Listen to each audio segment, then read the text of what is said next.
Kumusta, Sir Al? Okay naman po. Finally, nandito na tayo sa, as you can see, OFW Lounge ng NAIA Terminal 3. Long last, sir, no? Medyo mahaba yung process ni Sir Al. Since nung nakita ko, Junel, yung kanyang employer doon sa Nusa. Anyway, sabi nga nila, mas, kumbaga, mas ma-appreciate mo yung ending or yung success kapag talagang pinaghirapan at hinintay ng mahabang panahon. No? From nakilala ko yung employer mo na si Nusa Radiator 2 years ago, sabi nga nila, sabi nga ng mga employers, kumbaga bakit naman ng tagal? Kailangan na kailangan nila kahapon pa si Sir Al. No?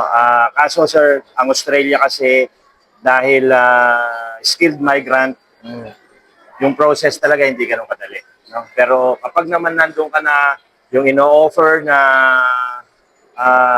kumbaga yung sa changes na mangyayari sa buhay mo, imagine 482 visa, actually pwede mo nang isama yung misis mo, yung anak mo, may asawa ka na, sir? Meron, sir. Isa lang naman. Isa lang. Hindi, yung anak pala, ilan? Dalawa. Dalawa yung anak. So isang asawa, dalawang anak. Pagdating mo doon, makasettle ka na, napakabait ng employer ni Sir Ralph, mga kababayan natin. Napakatsaga, very humble, nakausap mo sila, sir. O, sila yung mag-asawa, o, no? Sila mismo yung nag-handle ng business nila. Actually, may isang Pilipino na sila doon. Ngayon, magiging pangalawa si Sir Ralph. So, solid na yung team niya. Kukulangin pa yan, sigurado ko, Sir Ralph. Kapag nakita yung teamwork ng mga Filipino, sigurado magre-request pa yan ng ibang mga kababayan natin. So, parating namin sinasabi, be the best mechanic, auto technician, para kapag na-appreciate yung employer mo, yung kagalingan mo at kagalingan ng Pilipino, Junel, sasabihin nila, Junel, give me another auto technician, just the same as Ralph. Ganun yung mga yan eh. Yeah?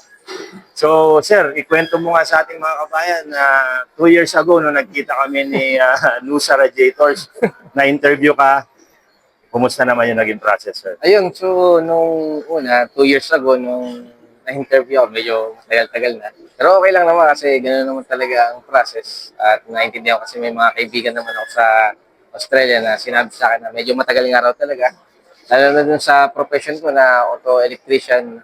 So medyo matagal yung mga process. Tapos, yun, okay naman yung interview sa akin naman, no, yung employer na maging employer ko dun, which is yung NUSA.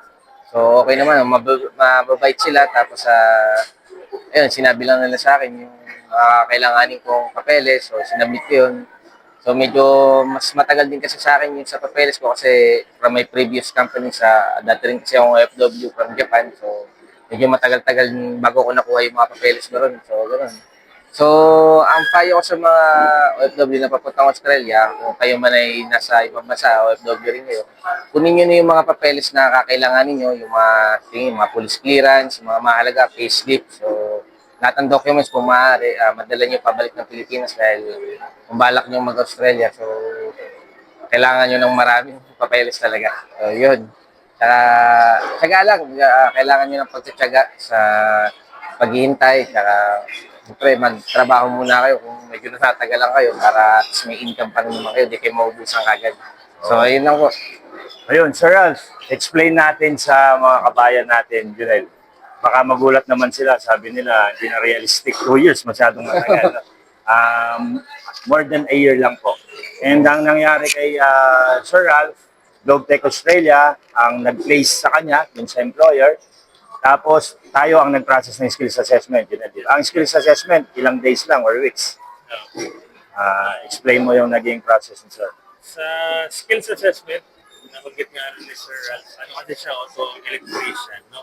So, hindi katulad ng mechanic, medyo high notch ng konti. Pero ngayon po, ang ating mga skills assessment, umaabot na lang na halos 2 buwan, ganyan ang pagkabilis, no? At sa mga kababayan naman natin, maasahan na lang na mas mabilis na. Medyo, ang katagalan lang talaga bro is sa visa. Kasi kung na-lodge na yung visa, kahit decision ready yan, wala na halos sa kamay natin yung speed. Pero ginagawa natin, best effort, na yung earliest possible na makapag-lodge tayo, ma-lodge natin. Makontrol natin yung mga kaya natin kontrolin. Tapos pagkatapos nun, Diyos na yung bahala sa kung kailan.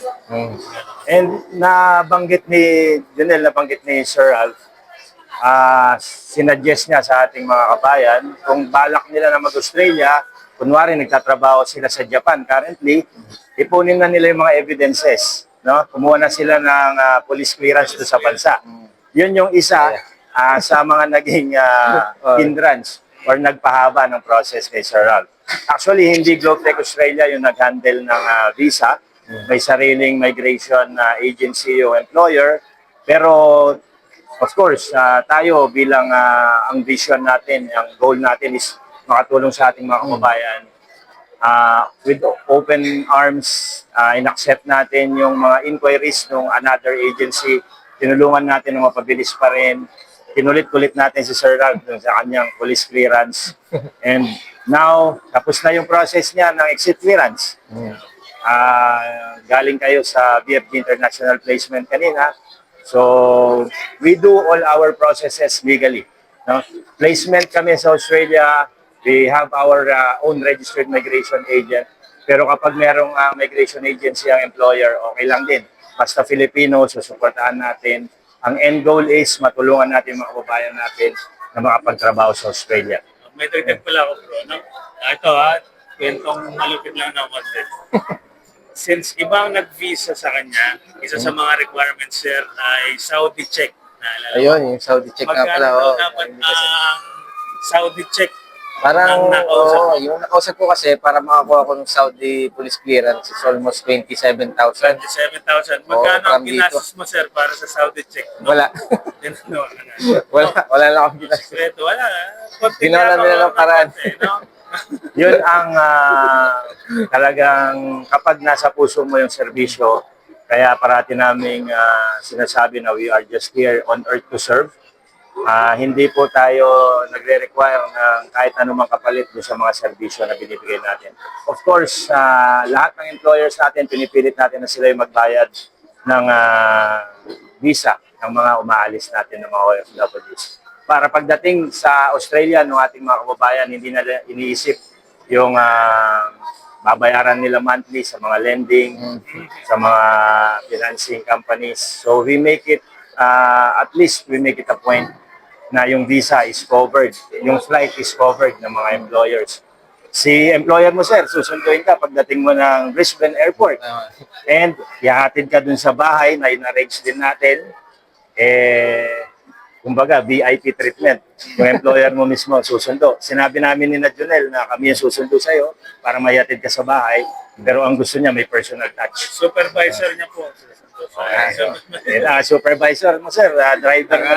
Alam ko na rin kanina, nakachat ko na rin sila kanina.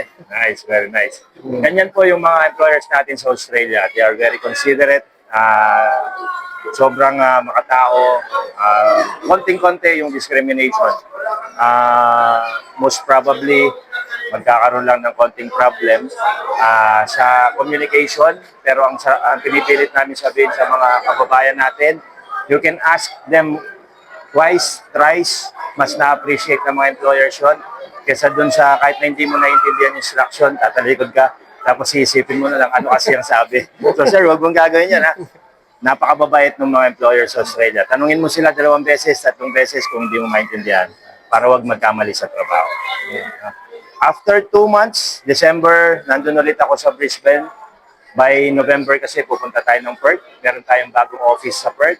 GlobeTech Australia, Western Australia branch. By December, sir, magkikita naman tayo sa Sunshine Coast. Napakaganda ng Sunshine Coast, sir. Napakaganda. May beach doon na tama-tama, summer is December.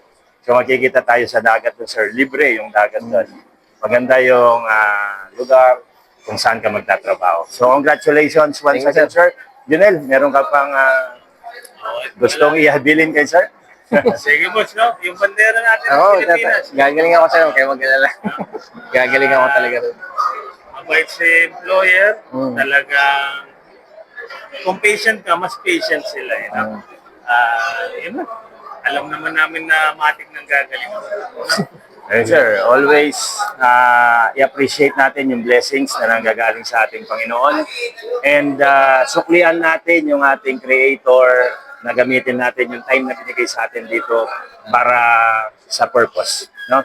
Sooner or later, dadalhin mo doon yung family mo, magiging maganda yung buhay ng mga bata.